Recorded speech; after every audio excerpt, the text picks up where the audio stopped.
അള്ളാഹുവിന്റെ ഭയാനകമായ ഈ പ്രപഞ്ചത്തിൽ അവൻ വരുത്തി വെക്കുന്ന അന്ത്യനാളിന്റെ പ്രകടമായ അടയാളങ്ങളെ ഓരോന്നും കണിശമായി വിവരിക്കുന്ന സൂറത്തുകൾ അവിടെയുണ്ട്. പേടി വരാറുണ്ടോ അതൊക്കെ ഓർക്കുമ്പോ?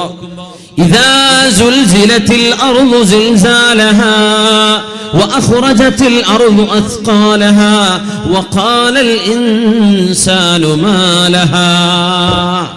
അല്ലാഹുവിന്റെ ഭൂമിയിൽ നിരന്തരമായ ഭൂകമ്പം നടക്കുമ്പോൾ, തുർക്കിയിൽ ഭൂകമ്പം, നമ്മൾ പറയാ തുർക്കിയിലല്ലേ, ഇറാനിൽ ഭൂകമ്പം, ഇന്തോനേഷ്യയിൽ സുമാർത്തയിൽ, ഇനി അതല്ല കോഴിക്കോട് ഭൂകമ്പം, ഫറൂഖിൽ ഭൂകമ്പം, പെരുമുഖത്ത് ഭൂകമ്പം, ഒലിപ്രങ്കടവിൽ ഭൂകമ്പം, കടലുണ്ടി നഗരത്തിൽ, കടലുണ്ടിയിൽ, പരപ്പനങ്ങാടിയിൽ, ചെട്ടിപ്പടിയിൽ, ഇങ്ങനെ അങ്ങ് ആലോചിച്ചു. അങ്ങനെയാ ഖിയാമത്ത് നടക്കാം. സുൽസിലത്തിൽ അർളു സിൽസാലഹാ വഅഖ്റജത്തിൽ അർളു അസ്ഖാലഹാ. മനുഷ്യന്മാർ ഖബറിൽ നിന്ന് എഴുന്നേറ്റ് വരുന്നൊരു രംഗം, ഭൂമിയാകെ പ്രകമ്പനം കൊണ്ട് ഇളക്കി മറിക്കപ്പെടുന്നൊരു നേരം, എല്ലായിടത്തും ഭൂകമ്പം. ഇതൊക്കെ പറയുന്ന സൂറത്തുകൾ എത്രയാണ് നമ്മൾ കേൾക്കുന്നത്, എത്രയാ ഓതിപ്പോകുന്നത്? ഹൃദയത്തിനുള്ളിലേക്ക് അങ്ങനെ ഒരു ഭയപ്പാട് വരാറുണ്ടോ? അള്ളാഹുവിന്റെ വചനങ്ങളല്ലയോ നമ്മൾ ഓതിക്കൊണ്ടിരിക്കുന്നത്? ആ വചനങ്ങൾ നമ്മൾ ഇന്റേണലൈസ് ചെയ്യുന്നുണ്ടോ? നമ്മൾ അതിന്റെ ആശയം ഉള്ളിലേക്ക് എടുക്കുന്നുണ്ടോ? ഇതാണ് വിഷയം. ഇതിൽ അഗ്ലാലു ഫീ അനാഖിഹിം വസ്സലാസിലു യുസ്ഹബൂൻ ഫിൽ ഹമീമി സുമ്മ ഫിന്നാരി യുസ്ജറൂൻ. ഈ രണ്ട് ആയത്തുകളിൽ ഒരു രാത്രി മുഴുവനും ചെലവഴിച്ച മഹാനായ ഉമർ ഇബ്നു അബ്ദുൽ അസീസ് റളിയല്ലാഹു അൻഹു, വിശുദ്ധ ഖുർആൻ ഇറങ്ങിയ മാസമല്ലയോ നമ്മളെ ഇരിക്കുന്ന റമളാൻ? ഖുർആൻ ഇറങ്ങിയ മാസല്ലേ?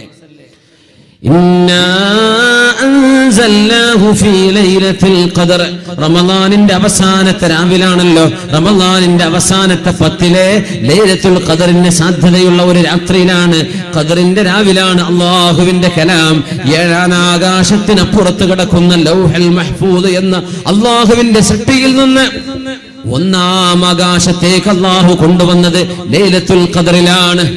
ഭൂമിയിലേക്ക് വന്നതല്ല. ഭൂമിയിലേക്ക് വന്നതിനെ കുറിച്ചല്ല ആ സൂറത്തിൽ പറയുന്നത്.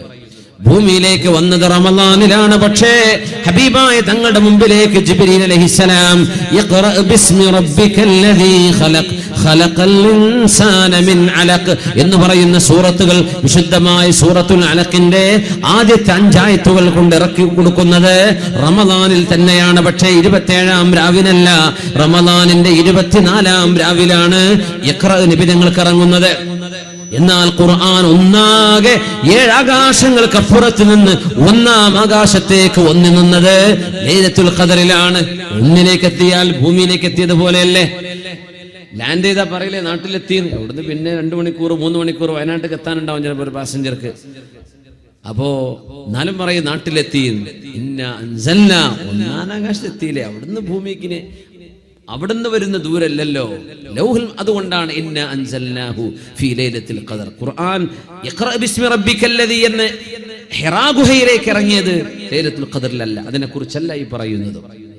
പക്ഷേ ഖുർആൻ ഇറങ്ങിയത് ലൈലത്തുൽ ഖദറിൽ അല്ലെങ്കിലും വിശുദ്ധ റമളാനിൽ തന്നെയാണ്. റമളാൻ 24-ന് ഖുർആൻ ഇറങ്ങി. ആ വിശുദ്ധമായ ഗ്രന്ഥം നമ്മൾ പരിചയപ്പെടുമ്പോൾ, ആയത്തുകൾ ഓതിപ്പോകുമ്പോൾ ചില ആയത്തുകൾ നിർത്തി ഒരുപാട് തവണ ആവർത്തിച്ച് ഓതുന്ന കാര്യങ്ങളെ കാണും. ചില ഓതുന്ന ഖിറാഅത്തിന്റെ അലിമീങ്ങൾ ഓതിയിട്ട് കരഞ്ഞുകൊണ്ട് അവർ ഓതിക്കൊണ്ടിരിക്കും. അർത്ഥമറിയുമ്പോൾ കരച്ചിൽ വരും, തൊണ്ടയിടറും, പൊട്ടിക്കരയാൻ തോന്നും. അല്ലാഹുവിന്റെ വചനങ്ങൾ ഓതുമ്പോൾ ഫബ്കൂ, നിങ്ങളൊന്ന് കരയണേ. ഇത് തങ്ങൾ പറയുകയാണ് വഇല്ലം തബ്കൂ ഫതബാകൂ, കരച്ചിൽ വരുന്നില്ലെങ്കിൽ ഉണ്ടാക്കിയിട്ട് കരയുക തന്നെ വേണമെന്ന് റസൂലുള്ളാഹി തങ്ങൾ അല്ലാഹുവിന്റെ വചനം ഓതുമ്പോൾ കരയാൻ പറഞ്ഞിട്ടുണ്ട്. കരച്ചിലിന്റെ രീതിയിലാണ് ഖുർആനിന്റെ പാരായണം നടക്കുന്നത്. അപ്പോഴാണ് ഖൽബിന്റെ ഉള്ളിലേക്ക് ആ ആശയങ്ങൾ ഇറങ്ങി ചെല്ലുന്നത്. നമ്മുടെ ഹൃദയം ഭൗതികമായ ചിന്തകളാൽ മൂടപ്പെട്ടിരിക്കുകയാണ്. ആ ഭൗതികതയിൽ നിന്ന് അതിനെ ഒന്ന് പുറത്തു കൊണ്ടുവരണമെങ്കിൽ അഭൗതികമായ അല്ലാഹുവിന്റെ കലാമ തന്നെ ഇടപെടണം. അപ്പോഴാണ് ഖൽബിന് അല്ലാഹു സമാധാനം നൽകുന്നത്. ആ കലാമുമായി ഒരുപാട് ഇടപെടാനുള്ള സമയം അല്ലാഹു നമുക്ക് നൽകട്ടെ.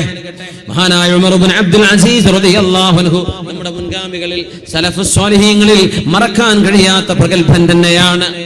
മഹാനവറുകൾ ഉമർ ഇബ്നു അബ്ദുൽ അസീസ് റളിയല്ലാഹു അൻഹു, മഹാനായ ഉമർ ഇബ്നു അബ്ദുൽ അസീസ് തങ്ങൾ മരിക്കാൻ കിടക്കുമ്പോ ആളുകൾ ചോദിച്ചു, ഉമർ ഇബ്നു അബ്ദുൽ അസീസ് എന്നവരെ, പരിശുദ്ധമായ റൗള ഷരീഫിൽ പോയി കിടക്കാൻ നിങ്ങൾക്ക് ആഗ്രഹമുണ്ടോ?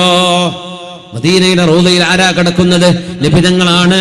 സിദ്ദീഖ് റളിയല്ലാഹു അൻഹു ഇപ്പുറത്തുണ്ട്, ഇപ്പുറത്തുണ്ട് ഉമർ ഇബ്നുൽ ഖത്താബ് റളിയല്ലാഹു അൻഹു. 3 പേരല്ലേ കിടക്കുന്നത്. റൗളയിലേക്ക് ചെല്ലുമ്പോ പുരുഷന്മാർക്ക് കടന്നു പോകാൻ കഴിയുന്ന ആ വഴിയിൽ 3 ദ്വാരങ്ങൾ കാണാൻ കഴിയും. ഹുനസ്സലാമു അലാ റസൂലില്ലാഹ്, ഇവിടെ നിന്നുകൊണ്ടാണ് അല്ലാഹുവിന്റെ റസൂലിനോട് സലാം പറയേണ്ടത്. എഴുതിയിട്ടുണ്ട്. ഹുനസ്സലാമു അലാ അബീ ബക്കറിൻ സിദ്ദീഖ്, ഇവിടെയാണ് സിദ്ദീഖ് എന്നവരോട് സലാം പറയേണ്ടത്. ഒരടി മാറുമ്പോ ഹുനസ്സലാമു അലാ ഉമർ ഇബ്നുൽ ഖത്താബ്, ഇവിടെയാണ് ഉമർ തങ്ങളോട് സലാം പറയേണ്ടത്. 3 ദ്വാരങ്ങൾ കാണും. അവിടേക്ക് തിരിഞ്ഞുകൊണ്ട് അസ്സലാത്തു വസ്സലാമു അലൈക യാ സയ്യിദി യാ റസൂലല്ലാഹ്, ഞങ്ങൾക്ക് അല്ലാഹുവിന്റെ പ്രകാശം കൊണ്ടുതന്ന നബിയേ, അങ്ങേക്ക് അല്ലാഹുവിന്റെ രക്ഷയും സലാമും അല്ലാഹുവിന്റെ ദുആവും ഉണ്ടാവട്ടെ എന്ന് നബി തങ്ങളോട് സലാം പറയുന്ന ആ മേഖലകൾ റൗളയുടെ പുണ്യമായ സ്വർഗത്തിന്റെ കഷ്ണമെന്ന് പറയുന്ന ഹബീബിന്റെ പള്ളിയിലെ ആ ഒരു ഭാഗം അല്ലാഹു ഒരുപാട് തവണ അവിടങ്ങളിലൊക്കെ സിയാറത്ത് ചെയ്യാനുള്ള ഭാഗ്യം അല്ലാഹു നമുക്ക് നൽകട്ടെ. മക്കയിൽ പോയി ഹജ്ജ് ചെയ്ത് നേരെ മദീനത്ത് പോവാതെ തിരിച്ചു വരുന്ന എത്രയോ ആളുകൾ, ജോലി തിരക്കാണത്രേ, ഉംറക്ക് പോകുന്നുണ്ട്, ഹജ്ജിന് പോകുന്നുണ്ട്. ഹബീബിന്റെ മദീനയിലേക്ക് ചൊല്ലലും ഹബീബിന് സിയാറത്ത് ചെയ്യലും ഹബീബിന് പോയി സലാം പറയലും ഈ ഉമ്മത്തിന്റെ ആലിമീങ്ങൾ ഐക്യകണ്ഠേന ഏറ്റവും പ്രബലമായ സുന്നത്താണെന്ന് പറഞ്ഞ ഒരു കർമ്മമാണത്. അത് ആരും ബിദ്അത്ത കുഫ്ര എന്ന് പറഞ്ഞിട്ടില്ലല്ലോ. എന്നിട്ട് എന്തേ പോവാത്തത്? അവിടെ കൂലി കുറച്ചല്ലേ ഉള്ളൂ. കൂലി ഹോൾസെയിലായിട്ട് മക്കത്ത് വാങ്ങി പോരാന്നാ പറയാ. മക്കയിൽ 1 ലക്ഷമല്ലേ നിസ്കാരത്തിന്, മദീനയിൽ 1000 ഉള്ളൂ. നിങ്ങൾ 1 ലക്ഷം എത്ര നിസ്കാരം മക്കയിൽ പരമാവധി ചെലവഴിക്കുക, മദീനയിൽ ഇപ്പോൾ വലിയ കൂലിയൊന്നും ഇല്ലല്ലോ. അങ്ങനെയാ പറയാ ന്യായം. എന്താ വിഷയം എന്നറിയോ? സ്നേഹം ഉണ്ടോന്നാ അള്ളാഹു നോക്കണത്. കൂലി മദീനത്ത് 2 ലക്ഷം എന്ന് പറഞ്ഞാൽ മക്ക തന്നെ പോവാതെ ഹജ്ജനെ ക്യാൻസൽ ചെയ്തവരും മദീനത്ത് പോയിരുന്നത് വരും. അതല്ല വിഷയം. നിങ്ങൾക്ക് ഇവിടെ മക്കയിൽ 1 ലക്ഷം കൂലുണ്ട് എന്ന് പറഞ്ഞു തന്ന ആൾ ആരാണ്? മദീനയിൽ കിടക്കുന്ന നബിയല്ലേ സ്വല്ലല്ലാഹു അലൈഹി വസല്ലം. അതെന്താ മനസ്സിലാക്കാത്തത്? ഇസ്ലാമിൽ ഒരു തരം യുക്തിവാദം കടന്നു വന്നിരിക്കുകയാണ്. അതാ വലിയ വിഷമാണത്, വലിയ വിഷമമാണ്. കൂളായിട്ട് ഉംറക്കൊക്കെ പലരും പോകുന്നുണ്ട്. മക്കയിൽ പോയി മദീന പോവാതെ direct Jeddah back to Calicut, അത്രയേ ഉള്ളൂ.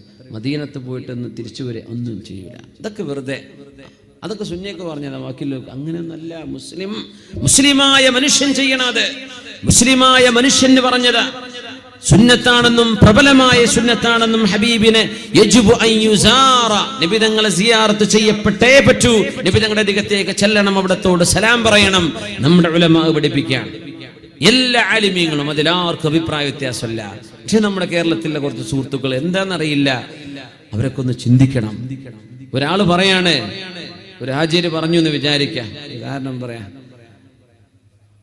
നിങ്ങൾക്ക് എൻ്റെ വക ഒരു 10,000 റുപ്യ ഉണ്ട്, അത് നമ്മുടെ കടലുണ്ടി നഗരത്തിൽ എൻ്റെ ഷോപ്പുണ്ടല്ലോ, അവിടെ പോയിട്ട് വാങ്ങിച്ചോളൂ. ഇയാൾ നേരെ പോയിട്ട് ആ ഷോപ്പിൽ പോയിട്ട് വാങ്ങിക്കുന്നു. അവിടെ ഇയാളെ കാണുന്നില്ല, ഇയാളെ വീട്ടിലെവിടെയോ ആണ്. അവിടെ പറഞ്ഞു, നിങ്ങളുടെ മുതലാളി ഒരു 10,000 വാങ്ങിക്കാൻ വേണ്ടി പറഞ്ഞില്ല, ഞാൻ അത് വാങ്ങിക്കാൻ വന്ന ആളാണ്. നിങ്ങൾ ആരാ? ഞാൻ പേരിൻ്റെതാണ്. ഇവരോട് പറഞ്ഞാൽ മതി, ശരി ഇതാ നിങ്ങളുടെ 10,000 എടുത്തോളൂ. ശരി കേട്ടോ, ഞാൻ പോവാണ്. അടുത്ത ബസ് കയറി പോകുന്നു. പിന്നെ ഇയാളുടെ ഒരു വർത്താനമല്ല, ഒരു സലാമില്ല, കിട്ടിയെന്ന് പറഞ്ഞിട്ടില്ല. നിങ്ങൾ തന്ന വലിയ ഉപകാരമായി കേട്ടോ, വലിയൊരു വിഷമത്തിലായിരുന്നു ആ സമയത്ത്, വലിയൊരു ഉപകാരമായി നിങ്ങളാ തന്നത്. അല്ലെങ്കിൽ ആ തന്ന വ്യക്തിയെ വീട്ടിൽ പോയി ഒന്ന് സലാം പറഞ്ഞ് അയാളോട് നന്ദി പറയാം. മല്ലം യശ്കുരിന്നാസ ലം യശ്കുരില്ലാഹ്, അള്ളാഹുവിനോട് നന്ദി പറയാത്തവർ, മനുഷ്യരോട് നന്ദി പറയാത്തവർ അള്ളാഹുവിനോട് നന്ദി ചെയ്യുന്നില്ല എന്നാ. അപ്പോ നിബിധങ്ങൾ പറയാ, മദീനത്ത് മക്കയിൽ 1 ലക്ഷമുണ്ട്, ഞാൻ അതെടുത്തിട്ട് പോരാ. ഇത് തന്ന ആൾ, ഇത് പറഞ്ഞു തന്ന ആൾ, പഠിപ്പിച്ച ആൾ, ഹജ്ജ് എന്താണ് ഉംറ എന്താണെന്ന് പഠിപ്പിച്ച ആൾ എവിടെയാണ്? മദീനത്താണ്. അത് ലാഭം ഉദ്ദേശിച്ച് വരണ്ട, ഇവിടെ ലാഭമില്ല, 1000 ഉള്ളൂ. പക്ഷെ എന്റെ ഹബീബിനോട് സ്നേഹമുണ്ടോ? ഇങ്ങോട്ട് പോരെ. അതാണ് അള്ളാഹുവിന്റെ തീരുമാനം. സ്നേഹം ഉണ്ടെങ്കിൽ പോരെ, കൂലി കിട്ടാൻ എവിടെ നിന്ന് വാങ്ങിച്ചു പോയിക്കോ. പക്ഷേ ആ കൂലിക്കൊരു നന്ദി ചെയ്യണം. അത് ഹബീബിനോട് ഒന്ന് സലാം പറയലാണ് സ്വല്ലല്ലാഹു അലൈഹി വസല്ലം. പരിശുദ്ധമായ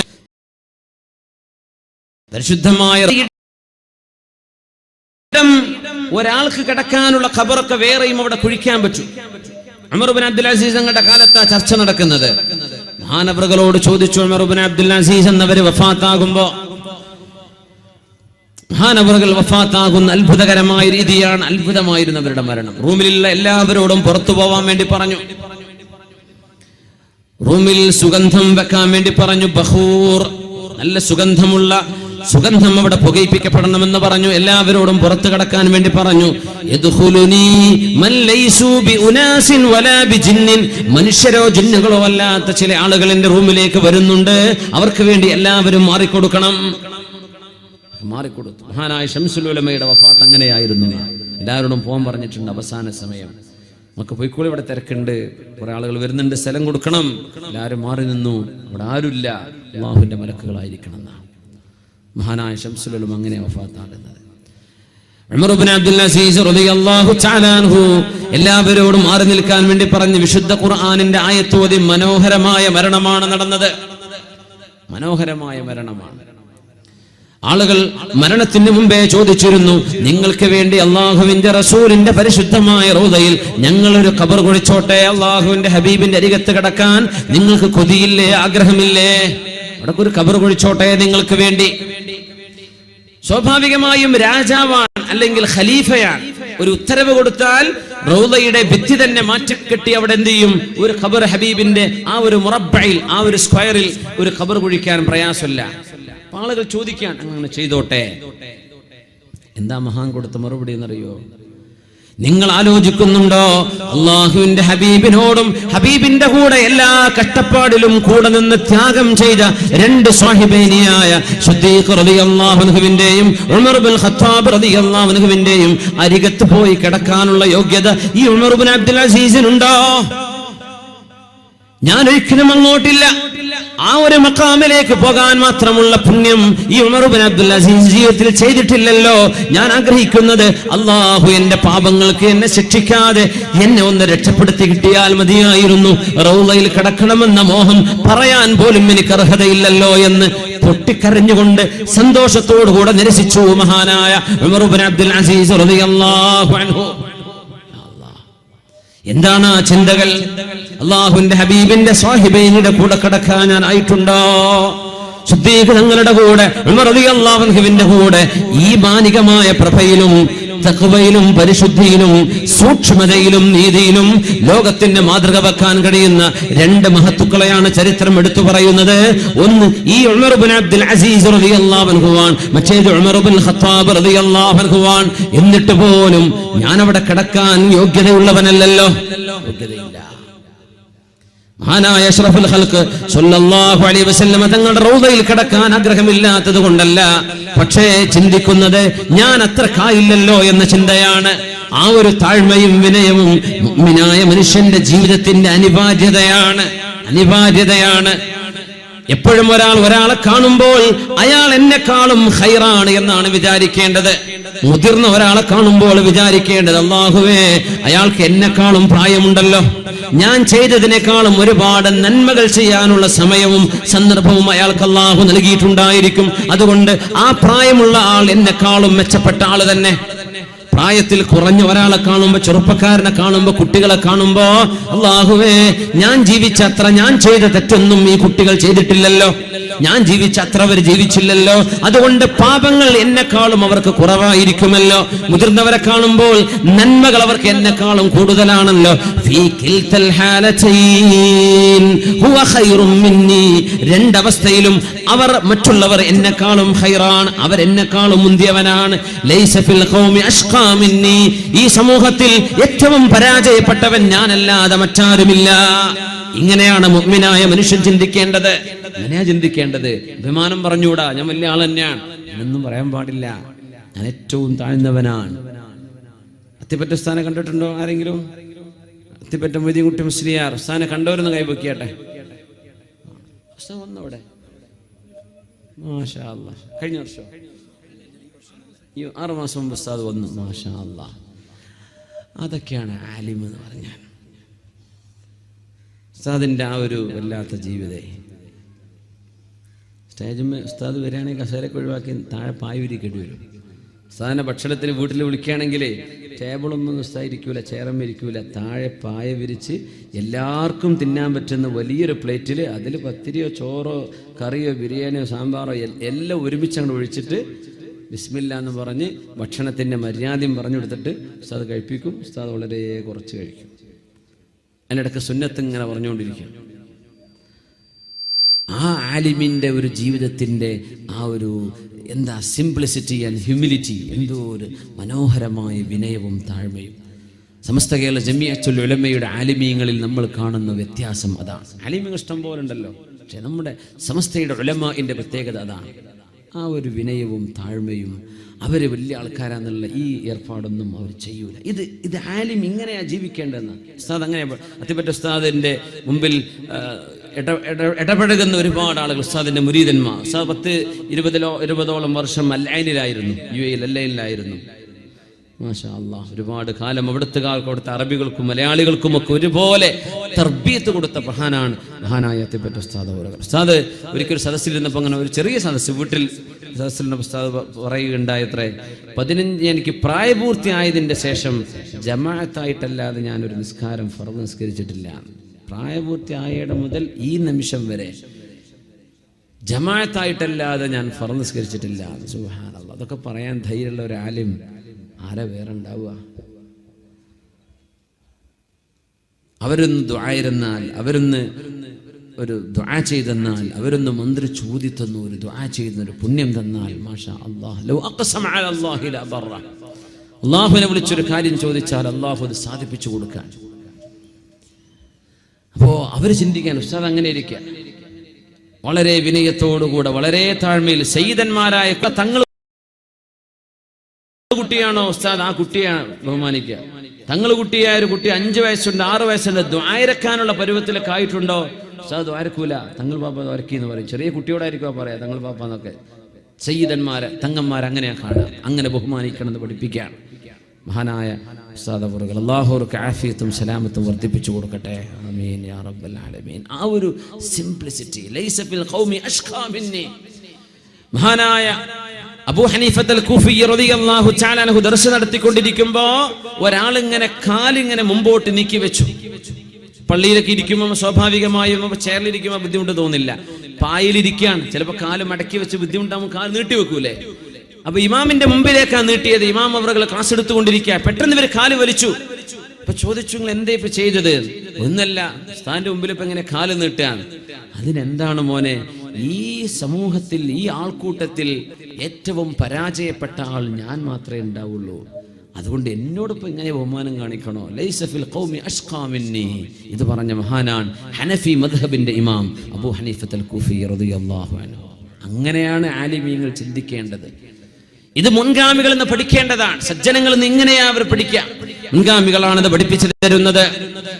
تتجافى جنوبهم عن المضاجع يدعون ربهم خوفا وطمعا ومما رزقناهم ينفقون.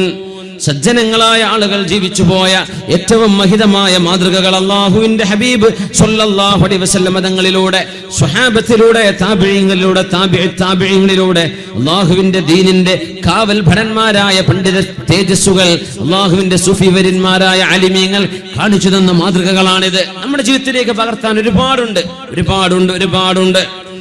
ഇബ്രാഹിം ഇബ്നു അദ്ഹം റളിയല്ലാഹു അൻഹു മഹാനവറുകൾ ജോർദാനിന്റെ മരുഭൂമിയിലൂടെ നടക്കുമ്പോഴാണ് ഒരു വഴിതെറ്റി വന്ന ഒരു പട്ടാളക്കാരൻ ആ വഴിക്ക് ഇങ്ങനെ വരുന്നുണ്ട്. ഇബ്രാഹിം അദ്ഹം റളിയല്ലാഹു അൻഹു ഒരുപാട് കാലം ജോർദാനിന്റെ മരുഭൂമിയിൽ അലഞ്ഞുതിരിഞ്ഞ് നടക്കാന്ന് പറഞ്ഞാൽ ഹെറാനിയത്തിന്റെ പരിഭ്രാന്തിയുടെ ഒരു സ്റ്റേജിലേക്ക് എത്തിയപ്പോ മഹാനവറുകൾ മരുഭൂമിയിലേക്ക് ഇറങ്ങിയിട്ടുണ്ടെന്നാണ്. അപ്പോഴാണ് ഒരാള്, അവിടെ ഒരു ഖബർസ്ഥാനുണ്ട്, ഒരു പട്ടാളക്കാരൻ വന്ന് ചോദിക്കുകയാണ്, ഐന ത്വരീഖ്, ടൗണിലേക്കുള്ള വഴി എതിലെയാണെന്നറിയോ? അവിടെ കണ്ട ഒരാളോടല്ലേ ചോദിക്കുക എന്ന് ചോദിച്ചതാണ്. അപ്പൊ അദ്ദേഹം മഹാനവറുകൾ ഖബർസ്ഥാൻ കാണിച്ചു കൊടുത്തതാ. ഇവിടെ ചോദിച്ചു, അതല്ല ഇൽ ഉംറാൻ, മനുഷ്യന്മാർ താമസിക്കുന്ന സ്ഥലം എവിടെയാണെന്നാ ഞാൻ ചോദിക്കുന്നത്, അങ്ങോട്ട് പോകാനുള്ള വഴി ഏതാണ്? മനുഷ്യന്മാർ താമസിക്കുന്നിടത്തേക്കാണോ? ഇതാ മനുഷ്യന്മാർ പാർക്കുന്ന സ്ഥലം ഇത് തന്നെയാണ്. ഖബർസ്ഥാനിലേക്ക് ചൂണ്ടി പറഞ്ഞു. ഈ സൈന്യാധി പട്ടാളക്കാരൻ ചാട്ടവാറുകൊണ്ട് മുഖത്തടിച്ചു എന്നാണ് മഹാനവറുകൾ. അറിഞ്ഞില്ല കയ്യുർത്തി, യാ റബ്ബ് അല്ലാഹുമ്മ അദ്ഖിൽഹുൽ ജന്നത ബിമാ അദ്ദബനി, പടച്ചവനെ എന്നോട് ചെയ്ത ഈ ഉപദ്രവത്തിന് പകരം അല്ലാഹുവേ നീ ഇവനെ സ്വർഗ്ഗം കൊടുക്കണമേ. എങ്ങനെ സ്വർഗ്ഗം? നമ്മൾ പടച്ചവനെ തോൽപ്പിക്കണേ, നശിപ്പിക്കണേ, ഇല്ലാതാക്കണേ, അങ്ങനെയല്ല. സ്വർഗ്ഗം കൊടുക്കണേ. ആർക്ക്? തന്നെ ഉപദ്രവിച്ച ഒരാൾക്ക് സ്വർഗ്ഗം കൊടുക്കണേ.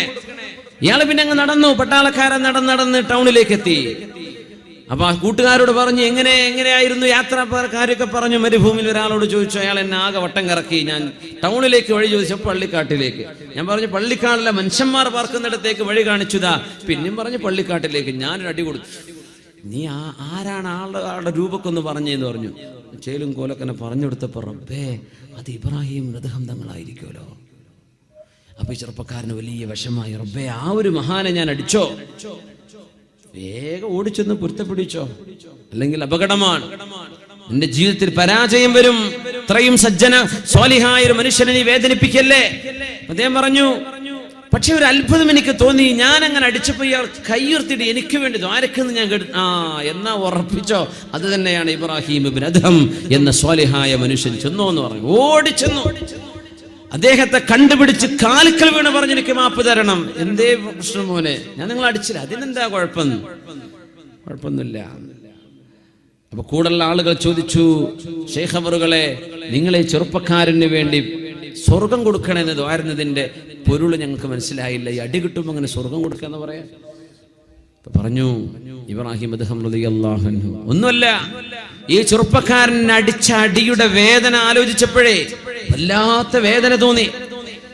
നബി തങ്ങൾ പറഞ്ഞിട്ടുണ്ട്, മാ അസ്വാബൽ മുഅ്മിന മിൻ ഹമ്മിൻ വലാ ഗമ്മിൻ വലാ നസബിൻ വലാ വസബിൻ വലാ ഹുമ്മ ഹത്താ അശ്ശൗകത യുശാഖുഹാ ഇല്ലാ കഫറല്ലാഹു ബിഹാ ഖതായാ. മുഅ്മിനായ മനുഷ്യന് ഏതെങ്കിലും ഒരു സങ്കടമോ ഒരു വിഷമമോ ഒരു വേദനയോ ഒരു പനിയോ ഒരു ക്ഷീണമോ ഒരു അസുഖം വന്നാൽ തന്നെയും അല്ലാഹു തആല അത് കാരണം മുഅ്മിനായ മനുഷ്യന്റെ പാപങ്ങൾ പുറത്തു കൊടുക്കുമെന്ന് പറഞ്ഞിട്ടുണ്ട്. എനിക്ക് കിട്ടിയ അടിയുടെ വേദന നോക്കുമ്പോൾ എനിക്ക് ഒരുപാട് പാപങ്ങൾ പൊറുക്കപ്പെടാൻ ഇവൻ കാരണമായിട്ടുണ്ട്. ആ മനുഷ്യൻ കാരണം എനിക്ക് അല്ലാഹു പാപങ്ങൾ പുറത്തു തരികയും എന്റെ വേദന കാരണം അല്ലാഹു എനിക്ക് പ്രതിഫലം നൽകുകയും ചെയ്യുമ്പോൾ അങ്ങനെ ഒരു ഉപകാരം ചെയ്തവന് ഞാൻ ഉപദ്രവം ചെയ്യാൻ പാടില്ലല്ലോ. അതുകൊണ്ടാണ് ഞാൻ അവന് സ്വർഗം കൊടുക്കണേ എന്ന് ദുആ ചെയ്തത്. എനിക്ക് ചെയ്ത ഉപകാരത്തിന് പകരമാണ്. സുബ്ഹാനല്ലാഹ്, ഇതൊക്കെ ചിന്തിക്കുന്ന ലോകമാണ്. ഇസ്ലാമിക സംസ്കാരത്തിന്റെ ഈറ്റില്ലം എന്നൊക്കെ നമ്മൾ പറയുന്ന ഇസ്ലാമിക സംസ്കാരത്തിന്റെ സുവർണ കാലഘട്ടങ്ങൾ അവരിങ്ങനെയാ ചിന്തിക്കുക. നമ്മളെങ്ങനെ പകരം വീട്ടാൻ പറ്റുമെന്ന് ആലോചിക്കുക. അതാണ് വ്യത്യാസം. നമുക്ക് പകരം വിടാം. മൃഗങ്ങളുടെ സ്വഭാവമാണ് അത്, പകരം വീട്ടാതെ. പൂച്ചനെ പിടിച്ച് അടിച്ചു നോക്കി, നല്ല പൂച്ചയായിരിക്കും. റൂമിൽ കെട്ടിയിട്ട് അടിച്ചു നോക്കി പൂച്ച ഒരു നരിയുടെ സ്വഭാവത്തിലേക്കാണ് മാറുന്നത് കാണാം. പൂച്ചക്ക് രക്ഷപ്പെടാൻ വഴിയൊന്നുമില്ല. വാതിലൊക്കെ കുറ്റി അടിച്ചിട്ടൊരു പൂച്ചയെ വടിയെടുത്ത് അടിച്ചു നോക്കി തിരിച്ചാക്രമിക്കുന്നത് കാണാം. ഇത് മൃഗീയ സ്വഭാവമാണ്. എന്തേ മുത്തുനബി തങ്ങൾ പറയുന്നത് ഇങ്ങനെയാണ്, വൽ കാദിമീനൽ ഗൈള വൽ ആഫീന അനിൻ നാസി വല്ലാഹു യുഹിബ്ബുൽ മുഹ്സിനീൻ. മഹാനായ സൈനുൽ ആബിദീൻ റളിയല്ലാഹു അൻഹു അന്നൊരിക്കൽ വുദു എടുക്കാൻ വേണ്ടി ഒരു മൺപാത്രത്തിലെ കൂജയിൽ നിന്ന് വെള്ളമെടുക്കുമ്പോഴാണ് അവർക്ക് സ്വബ്ബത്ഹാ ജാരിയ, ഒരു അടിമപ്പെണ്ണ്, അവർക്ക് ഖിദ്മത്ത് ചെയ്യുന്ന ഒരു അടിമപ്പെണ്ണ് അവിടെ വീട്ടിലുണ്ട്. അവര് വെള്ളം ഒഴിച്ചു കൊടുക്കുമ്പോ മഹാനവർ ഇരിക്കുകയാണ്, അവൾ നിൽക്കുകയാണ്. ആ കൂജ കയ്യിൽ നിന്ന് താഴെ വീണു. മഹാനവറുകളുടെ മുഖത്ത് മുറിവായി പാത്രം പൊട്ടുകയും ചെയ്തു. പാത്രം പൊട്ടി മുറിവായിരിക്കാൻ. അപ്പോ പെണ്ണ് വിചാരിച്ചു, വലിയ പേടിയായി പോയി. വീട്ടിലൊക്കെ വിലപിടിപ്പുള്ള സാധനങ്ങളുള്ള ക്രിസ്റ്റലോ അങ്ങനെ വിലപിടിപ്പുള്ള എന്തെങ്കിലും സാധനം വാങ്ങിച്ചു കൊണ്ടുവന്നു. വീട്ടിൽ ജോലി ചെയ്യുന്ന ആളുകൾ തട്ടിത്തെറിപ്പിച്ചത് പൊട്ടിച്ചു കളഞ്ഞാൽ വലിയ പേടിയും ജാള്യതയൊക്കെ ഉണ്ടാവൂലേ. ഈ പെണ്ണിങ്ങനെ നിൽക്കുമ്പോ ആ പെണ്ണിങ്ങനെ പറഞ്ഞു, അല്ലാഹു പറഞ്ഞുവല്ലോ, ദേഷ്യം കടിച്ചു പിടിക്കുന്നവരെ അവരെ അല്ലാഹുവിന് ഇഷ്ടമാണ്, അവരാണ് സജ്ജനങ്ങളായ ആളുകൾ. ദേഷ്യം കടിച്ചു പിടിക്കുക. മഹാനവറുകൾ പറഞ്ഞു, എന്റെ ദേഷ്യം ഞാൻ കടിച്ചു പിടിച്ചു. മുഖത്ത് മുറിവായിട്ടുണ്ട്, പാത്രം പൊട്ടിയിട്ടുണ്ട്, പിന്നെ അവിടൊക്കെ വെള്ളം കിട്ടണമെങ്കിൽ എത്ര ബുദ്ധിമുട്ടാണ്. വെള്ളവും ആ പെണ്ണ് ബാക്കി ഓതി കൊടുത്തു. ജനങ്ങൾക്ക് മാപ്പ് കൊടുക്കുന്ന ആളുകളെയും അല്ലാഹുവിന് ഇഷ്ടമാണ്. അങ്ങനെയോ അഫൗതു അൻകി, എനിക്ക് ഞാൻ മാപ്പ് തന്നു മോളെ. പെണ്ണ് ആയത്തിന്റെ ബാക്കി കൂടെ ഓതി കൊടുത്തു. വല്ലാഹു യുഹിബ്ബുൽ മുഹ്സിനീൻ. അത് കഴിഞ്ഞ് ഉപകാരം ചെയ്തു കൊടുക്കുന്ന ആളുകളെ അല്ലാഹുവിന് ഇഷ്ടമാണ്. അൻതി ഹുർറത്തുൽ ലിവജ്ഹില്ലാ, അല്ലാഹുവിന് വേണ്ടി നിന്നെ ഞാൻ സ്വതന്ത്രയാക്കിയിരിക്കുന്നു. ഒരടിമക്ക് കിട്ടേണ്ട ഏറ്റവും വലിയ ഗുണം സ്വാതന്ത്ര്യമാണ്. നന്മ ചെയ്യുന്നവരെ അല്ലാഹുവിന് ഇഷ്ടമാണ്. നീ സ്വതന്ത്രയാണ്. ദേഷ്യം കടിച്ചിറക്കുന്നവരെ അല്ലാഹുവിന് ഇഷ്ടമാണ്. ഞാനത് കടിച്ചിറക്കി. മാപ്പ് ചെയ്യുന്നവരെ ഞാൻ നിനക്ക് മാപ്പും തന്നു. ഉപകാരം ചെയ്യുന്നവരെ നീ പൊയ്ക്കോ, നിന്നെ ഞാൻ വിട്ടു, നീ സ്വതന്ത്രയാണ്. എവിടെയെങ്കിലും സ്വതന്ത്രയായിട്ട് ജീവിച്ചോ. കാന വഖാഫൻ ഇൻദ കിതാബില്ലാഹ്. ഈ മാതൃകകൾ നമ്മുടെ മുൻഗാമികൾ എന്ന് കാണാൻ കഴിയും. അബ്ദുൽ മലിക് ഇബ്നു മർവാനിന്റെ മുമ്പിൽ, അമവി ഭരണാധികാരിയുടെ മുമ്പിൽ ഒരു കൂട്ടം ഡെലിഗേറ്റ്സ്, ഒരു കൂട്ടം രാജ്യപ്രതിനിധികൾ വന്നിരിക്കുകയാണ്. രാജ്യസദസ്സിൽ ഒരുപാട് പ്രതിനിധികൾ വന്നിരിക്കുന്നു.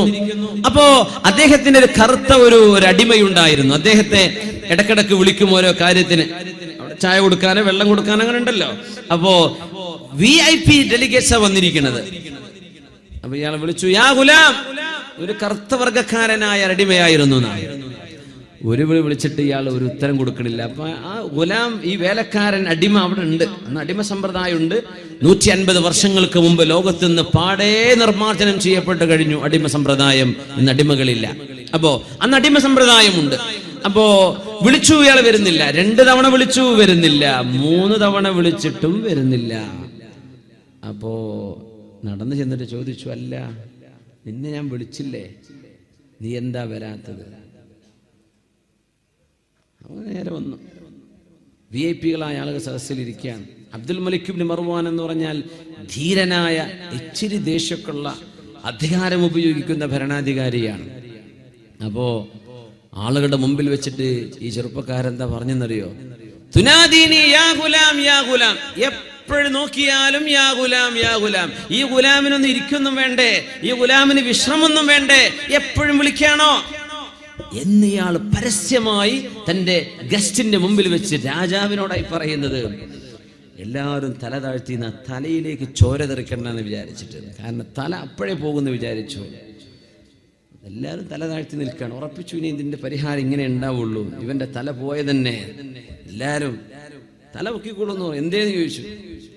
അല്ല, ഈ കേട്ടതൊക്കെ പറഞ്ഞു.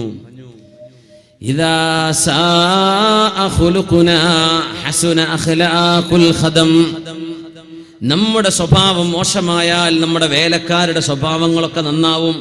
അങ്ങനെ മുതലാളിമാർ ഇച്ചിരി മോശ സ്വഭാവക്കാരാണെങ്കിൽ പണിക്കാരൊക്കെ ശരിക്കും മര്യാദക്ക് പണിയെടുക്കും അല്ലേ? നല്ല ദേഷ്യക്കാരനാണ്. ഇദാ സാഅ ഖുലുഖുനാ ഹസന അഖ്ലാഖുൽ ഖദം. നമ്മുടെ സ്വഭാവം മോശമായാൽ നമ്മുടെ വേലക്കാരുടെ സ്വഭാവമൊക്കെ നന്നാവും. വഇദാ ഹസന അഖ്ലാഖുനാ. നമ്മുടെ സ്വഭാവം നന്നാവുകയാണെങ്കിൽ നമ്മുടെ വേലക്കാരുടെ സ്വഭാവം മോശമാവുകയും ചെയ്യും.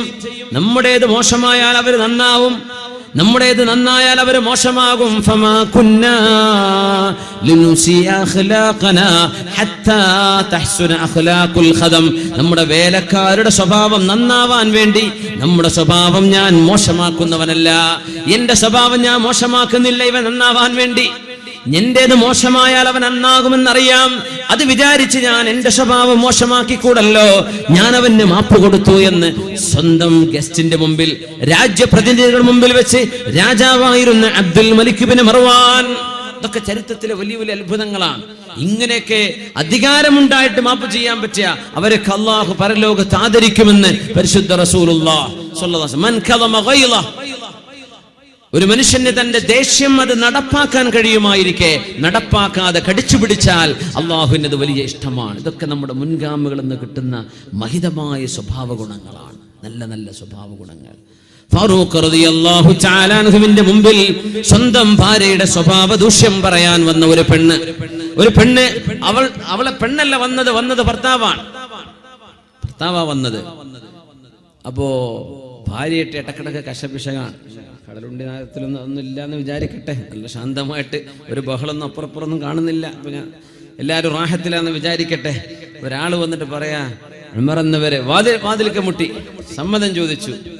3 പ്രാവശ്യം സലാം പറയുന്ന, ഒരു പ്രാവശ്യം സലാം പറഞ്ഞ് റെസ്പോൺസ് ഒന്നും ഉണ്ടായില്ല. കുറച്ചു നേരം വെയിറ്റ് ചെയ്യും, ഒരു സലാം കൂടെ പറയും, കുറച്ചു നേരം വെയിറ്റ് ചെയ്യും, ഒരു സലാം കൂടെ പറയും, എന്നിട്ട് വെയിറ്റ് ചെയ്തിട്ട് ആള് വാതിൽ തുറക്കുന്നില്ലേ പിന്നെ തിരിച്ചു പോരണമെന്നാ. പിന്നെ അടുക്കള വാതിലൊന്നും ചെല്ലാൻ പാടില്ല. അങ്ങനെയാണ് നമ്മുടെ മര്യാദ ഒരു വീട്ടിലേക്ക് ചെയ്യുന്നു. അപ്പൊ ഇദ്ദേഹം അങ്ങനെ സലാം പറഞ്ഞു, സമ്മതം ചോദിച്ചു.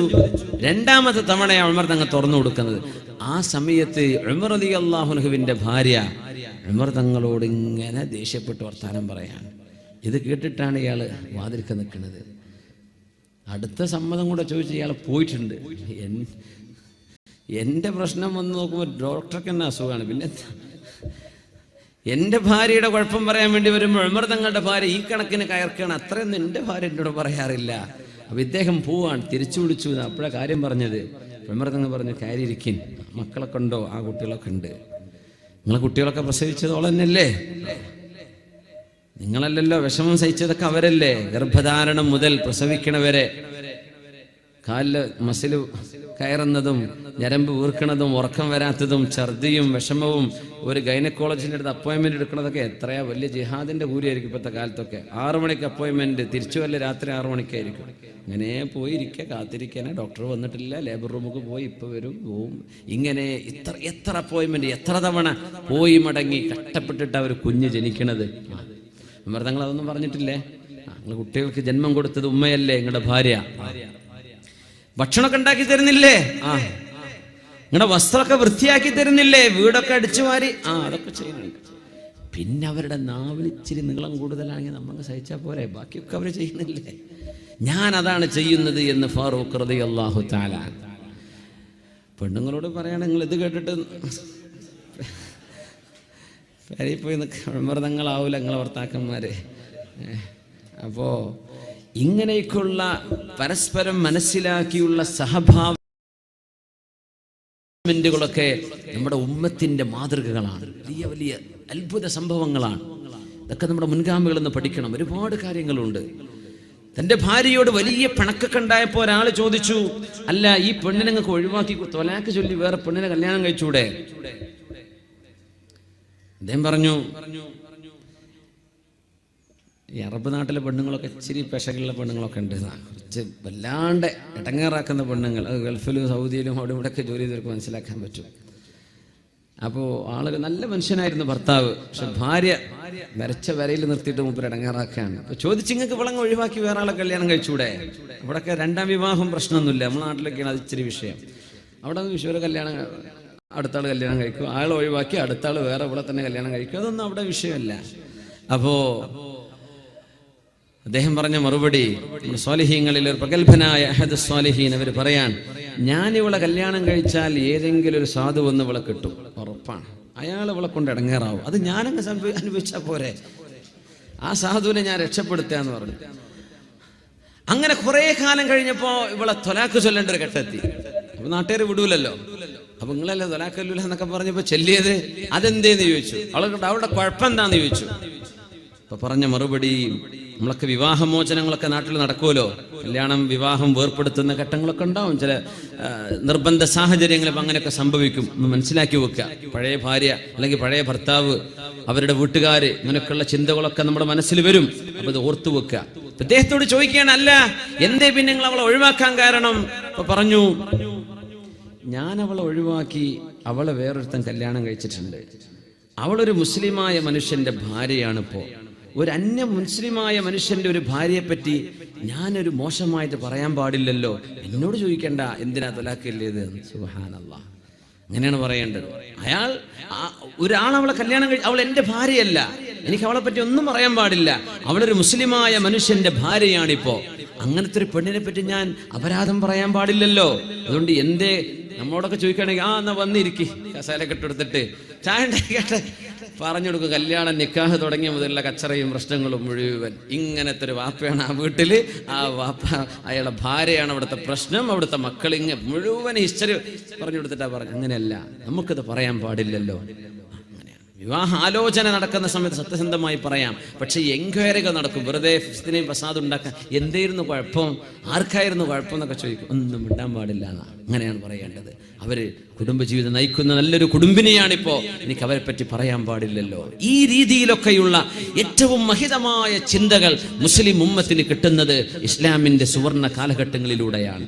ഖൈറുൽ ഖുറൂനി ഖർനി തുമ്മല്ലദീന യലൂനഹും തുമ്മല്ലദീന യലൂനഹും. അല്ലാഹു സുബ്ഹാനഹു വ തആല ആ സജ്ജനങ്ങളുടെ പാതയിൽ ജീവിച്ച് അല്ലാഹു ഇഷ്ടപ്പെടുന്നവരോടൊപ്പം സ്വർഗ്ഗലോകത്ത് ഒരുമിച്ച് കൂടാനുള്ള ഭാഗ്യം അല്ലാഹു നമുക്ക് നൽകി അനുഗ്രഹിക്കട്ടെ. ആമീൻ യാ റബ്ബൽ ആലമീൻ. മഹാനായ അഷ്റഫുൽ ഖൽഖ് സ്വല്ലല്ലാഹു അലൈഹി വസല്ലം ഒരു സുബ്ഹി നിസ്കാരം കഴിഞ്ഞപ്പോഴാണ് ചോദിച്ചത്, മൻ അസ്ബഹ മിൻകുമുൽ യൗമ സ്വായിമ, ഇന്ന് സുന്നത്ത് നോമ്പെടുത്ത ആരെങ്കിലും ഉണ്ടോ എന്ന് സദസ്സിനോട് ചോദിക്കുന്നു. അപ്പോ ആരുമില്ല, ഒരാളേ ഉള്ളൂ. അന യാ റസൂലല്ലാഹ്, ഞാനുണ്ട് നബിയേ. തങ്ങൾ പിന്നെ ചോദിച്ചു, മൻ അസ്ബഹ മിൻകുമുൽ യൗമ ആദ മരീദ, ഇന്ന് ഒരു രോഗിയെ പോയി സന്ദർശിച്ച ആരെങ്കിലും ഉണ്ടോ?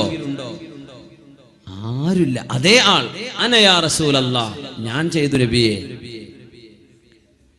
തങ്ങൾ പിന്നെ ചോദിച്ചു, അത്അമ മിസ്കീന, ഒരു പാവപ്പെട്ട ആൾക്ക് ഭക്ഷണം കൊടുത്ത ആരെങ്കിലും ഈ സദസ്സിലുണ്ടോ?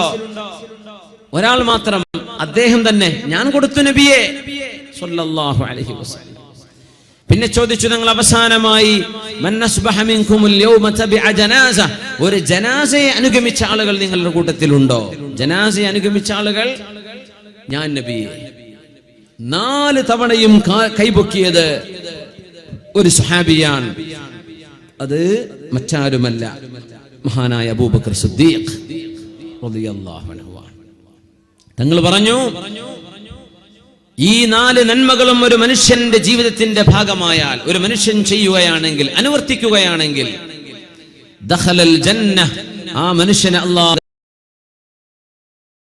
പ്രവേശിക്കുകയും ചെയ്യുക തന്നെ ചെയ്യുമെന്ന് മഹാനായ അഷ്റഫുൽ ഖൽഖ് റസൂലുള്ളാഹി സ്വല്ലല്ലാഹു അലൈഹി വസല്ലം. അപ്പോ നോമ്പെടുക്കുന്നു, രോഗിയെ സന്ദർശിക്കുന്നു, പാവപ്പെട്ടവർക്ക് ഭക്ഷണം കൊടുക്കുന്നു, ജനാസയെ അനുഗമിക്കുന്ന ഒരു മയ്യത്ത് മരണം നടന്നാൽ ആ മയ്യത്തിന്റെ ഫ്യൂണറൽ കർമ്മങ്ങളിൽ പങ്കുചേരുന്നു. ഇത് നന്മയിലേക്ക് ഓടി വരാൻ അള്ളാഹുവിന്റെ ഹബീബ് പറഞ്ഞ ഒരു ഉദാഹരണമാണ്.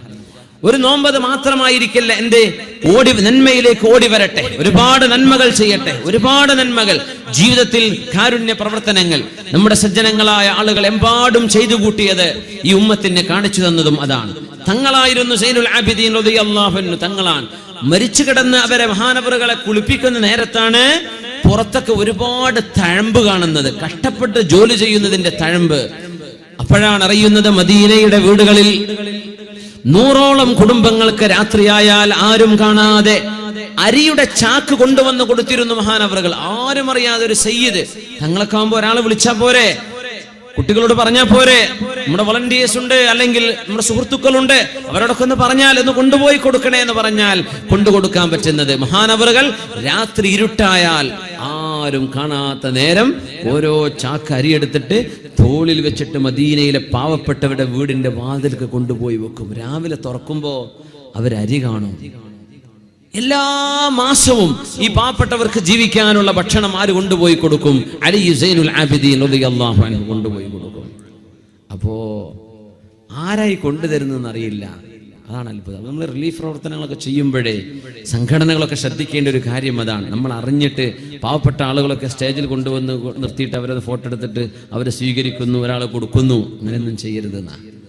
അതൊക്കെ അവരറിയാതെ അല്ലെങ്കിൽ പരസ്യപ്പെടുത്താത്ത രീതിയിൽ അത്രയും സൂക്ഷ്മതയോടുകൂടിയാണ് നന്മ ചെയ്യേണ്ടതെന്ന് പഠിപ്പിക്കുകയാണ്. മഹാനായ അലി സൈനുൽ ആബിദീൻ തങ്ങൾ വഫാത്തായതിന്റെ ശേഷം മദീനക്കാരായ വീട്ടുകാരിൽ 100ഓളം വീട്ടുകാർക്ക് ഭക്ഷണം കിട്ടാതെ വന്നപ്പോഴാണ് അവരാലോചിച്ചത്, റബ്ബേ, നമുക്ക് ഭക്ഷണം കൊണ്ടുതരുന്ന ആൾ എന്തേ ഇപ്പൊ വരാത്തത്? അപ്പോഴാ മനസ്സിലായത് ഇത് മഹാനായ അലി സൈനുൽ ആബിദീൻ തങ്ങളാണ്. അപ്പൊ അന്ന് കുളിപ്പിക്കുന്ന നേരത്ത് കണ്ട തഴമ്പുകൾ മഹാനവറുകൾ ചുമലിൽ വഹിച്ചു കൊണ്ടുവന്നതിന്റെ അടയാളമായിരുന്നു. സയ്യിദാൻ, ഹബീബായ നബി തങ്ങളുടെ കുടുംബമാണ്. അള്ളാഹുവിന്റെ അലി നബി തങ്ങളുടെ സ്വല്ലല്ലാഹു അലൈഹി വസല്ലം പൊന്നുമോൾ ഫാത്തിമ ബീവിയിലൂടെ അലി റളിയല്ലാഹു അൻഹുവിലൂടെ കടന്നു വന്ന ഹബീബിന്റെ ചോരയാണ് സ്വല്ലല്ലാഹു അലൈഹി വസല്ലം. ആ സയ്യിദാണ് ഉമ്മത്തിന് വേണ്ടി ത്യാഗം ചെയ്തത്. എനിക്കിവിടെ ഏറ്റവും അത്ഭുതം തോന്നുന്നത് തന്നെയാണ്. നമ്മുടെ ഈ കടലുണ്ടി നഗരം, ഇവിടുത്തെ SKSF-ന്റെ പ്രവർത്തകന്മാരായ സുഹൃത്തുക്കൾ, അവരിൽ സയ്യിദന്മാരുണ്ട്, തങ്ങന്മാരുണ്ട്, മറ്റു സുഹൃത്തുക്കളുണ്ട്. ഇവരൊക്കെ ചെയ്യുന്ന സേവനങ്ങൾ ഇൻഷാ അല്ലാഹ് അല്ലാഹു ഖബൂൽ ചെയ്യട്ടെ.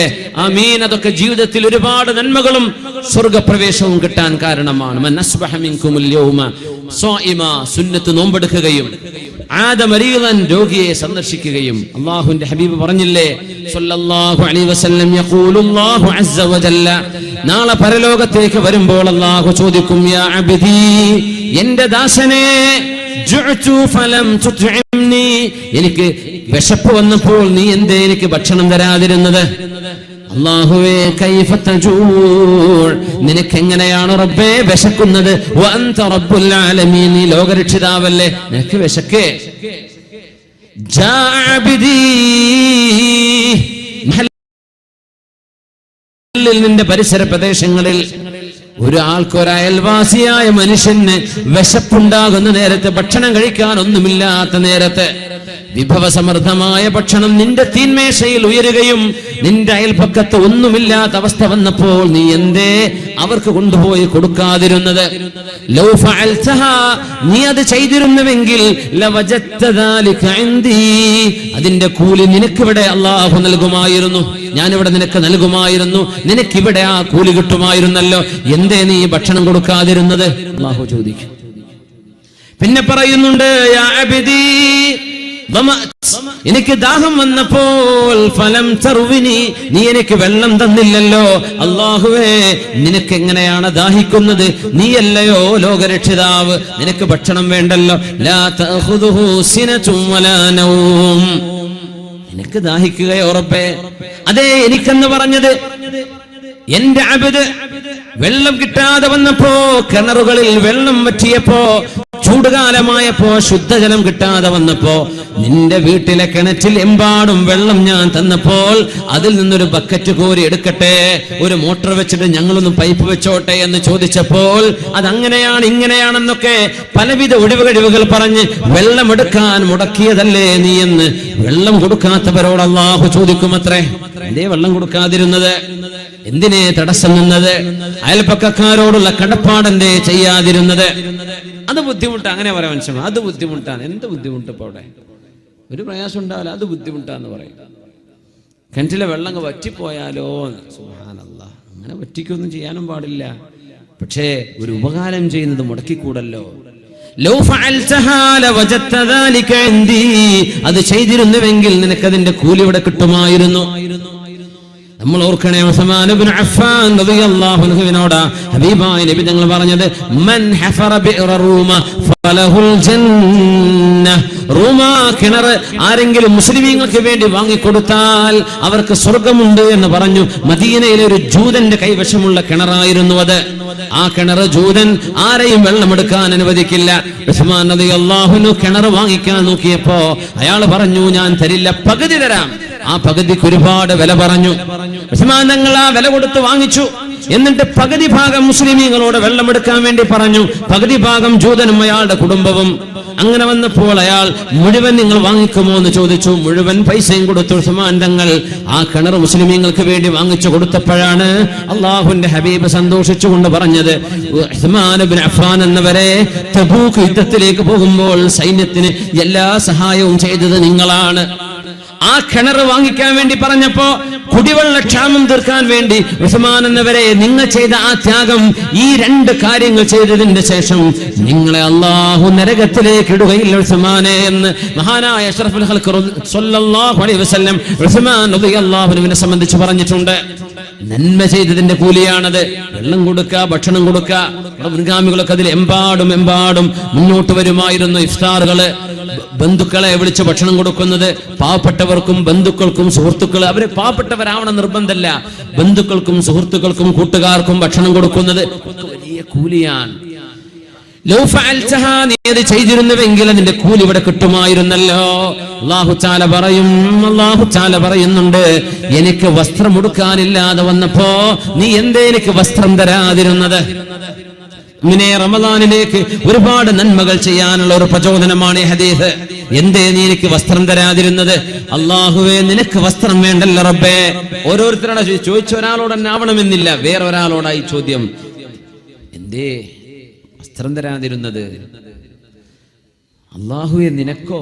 അതെ, മുസ്ലിമായ ഒരു മനുഷ്യൻ, ഒരു ആണോ ഒരു പെണ്ണോ വസ്ത്രമില്ലാതെ വിഷമിക്കുന്ന നേരത്ത് നിന്റെ അലമാരകളിൽ എമ്പാടും വസ്ത്രങ്ങൾ നീ തൂക്കി വെച്ചിരിക്കെ, ഓരോ ഡ്രസ്സിലേക്കും ചേർന്ന് ചെരുപ്പുകൾ മാറ്റി വെച്ചിരിക്കെ, അതിലേക്ക് വേണ്ട വളകളും അതിന്റെ ആക്സസറീസും വേറെ, ഓർണമെന്റുകൾ വേറെ, ഓരോന്നിനും വേറെ വേറെയായ അലമാരകൾ മുഴുവനും വസ്ത്രം നിറച്ചു വെച്ച് ആർഭാടം കാണിച്ചപ്പോ പെരുന്നാളിന് പോലും നല്ല ഒരു മാന്യമായ വസ്ത്രം ധരിക്കാനില്ലാതെ വന്ന വിദൂരത്തിൽ നിങ്ങൾ അറിയുന്ന പരിസരത്തുള്ള ഒരു കുടുംബത്തിന് നിങ്ങൾ എന്തേ ഒരൽപ്പം വസ്ത്രം അതിൽ നിന്ന് കൊടുക്കാതിരുന്നത്? അല്ലാഹു ചോദിക്കും. എല്ലാ സൽക്കാരത്തിനും പുതിയ ഡ്രസ്സ് ഇടുന്ന ആൾക്കാരെ പഴയ കോഴിക്കോട്ടേര് എല്ലാ മുമ്പ് തന്നെ 10-25-30 കൊല്ലം മുമ്പ് തന്നെ ഏത് സൽക്കാരാണ് കല്യാണത്തിനിട്ടത്, സൽക്കാരത്തിനിട്ടത് പിന്നെ പ്രസവത്തിന് കൂട്ടി കൊണ്ടുപോകാൻ വിടൂല, അപ്പിട്ടത് കുഞ്ഞിനെ കാണാൻ വേണ്ടി പോകാൻ വിടൂല. ഇങ്ങനെ ടെക്സ്റ്റൈൽസുകൾ കോഴിക്കോട് ഇങ്ങനെ പച്ച പിടിച്ചത് നമ്മുടെ ഈ ആചാരം കൊണ്ടാണെന്നാണ് എനിക്ക് തോന്നുന്നത്. അങ്ങനെ വസ്ത്രങ്ങൾ വാങ്ങിച്ചു കൂട്ടിയിട്ടേ ഒന്നുമില്ല അല്ലാഹു ചോദിക്കുന്ന. നിങ്ങളത് ചെയ്തിരുന്നുവെങ്കിൽ അതിന്റെ കൂലി ഞാൻ ഇവിടെ നിനക്ക് നൽകുമായിരുന്നു. ഇനി 4-ാമത് അല്ലാഹു പറയാൻ പോകുന്ന അത്ഭുതമാണ്. അല്ലാഹു ചോദിക്കുന്നു, എനിക്ക് രോഗം വന്നപ്പോൾ നീ എന്തേ എന്നെ സന്ദർശിക്കാൻ വരാതിരുന്നത്? അല്ലാഹുവേ, നിനക്ക് രോഗം വരെ എന്റെ അടിമ ഇന്നാലിന്ന ആൾക്ക് ക്യാൻസർ ആണെന്ന് നീ അറിഞ്ഞപ്പോ, ട്യൂമറാണെന്ന് അറിഞ്ഞപ്പോ, കിഡ്നിക്ക് പ്രശ്നമുണ്ടെന്നറിഞ്ഞപ്പോ, പ്രയാസകരമായ രോഗമാണെന്നറിഞ്ഞപ്പോ, എന്തെങ്കിലും ഒരു ചികിത്സ നടത്താൻ കഴിയുമായിരിക്കെ ഒരു ഡോക്ടറെ അടുത്ത് റെക്കമെൻഡേഷൻ ചെയ്ത് അയാൾക്ക് ഒരു അപ്പോയിന്റ്മെന്റ് വാങ്ങിച്ചു കൊടുക്കാൻ നിനക്ക് സാധിക്കുമായിരിക്കെ, ഒന്ന് ഹോസ്പിറ്റലിൽ കൊണ്ടാക്കി കൊടുക്കാൻ വാഹന സൗകര്യം ഉണ്ടായിരിക്കെ, അയാളുടെ മരുന്നിന് ബില്ലടക്കാൻ കഴിയാതെ 10 ദിവസത്തെ മരുന്ന് നിർബന്ധമായും കഴിക്കണമെന്ന് പറഞ്ഞപ്പോ എത്രയാണ് അതിന്റെ പൈസ? 500 വേണ്ട എന്ന 2 ദിവസം മതി. 2 ദിവസം കൊണ്ട് അസുഖം മാറില്ലെന്നറിയാം. 10 ദിവസം നിർബന്ധം എന്ന് പറഞ്ഞതിൽ നിന്ന് ആ മരുന്ന് വാങ്ങാ തിരിച്ചു പോരുന്നത് കയ്യിൽ കാശില്ലാത്തതിന്റെ പേരിലായിരുന്നു. ഇതൊക്കെ നീ അറിഞ്ഞിട്ട് എന്തേ ആ മനുഷ്യനെ ഒന്ന് സഹായിക്കാതിരുന്നത്? നീ അത് ചെയ്തിരുന്നുവെങ്കിൽ ആ രോഗിയുടെ അരികത്ത് എന്നെ നിനക്ക് കാണാമായിരുന്നുവല്ലോ. അല്ലാഹു പറയാം. നേരത്തെ പറഞ്ഞതൊക്കെ എന്താ? ആ ചെയ്തതിന്റെ കൂലി ഇവിടെ കിട്ടുമായിരുന്നല്ലോ. വെള്ളം കൊടുത്തതിന് കൂലി കിട്ടുമായിരുന്നുവല്ലോ, ഭക്ഷണം കൊടുത്തതിന് കൂലി കിട്ടുമായിരുന്നല്ലോ, ഉടുക്കാൻ വസ്ത്രം കൊടുത്തതിന്. രോഗിയെ പറ്റി പറഞ്ഞപ്പോ, രോഗിയെ നീ സന്ദർശിച്ചിരുന്നുവെങ്കിൽ ഞാൻ അവിടെ ഉണ്ടായിരുന്നല്ലോ.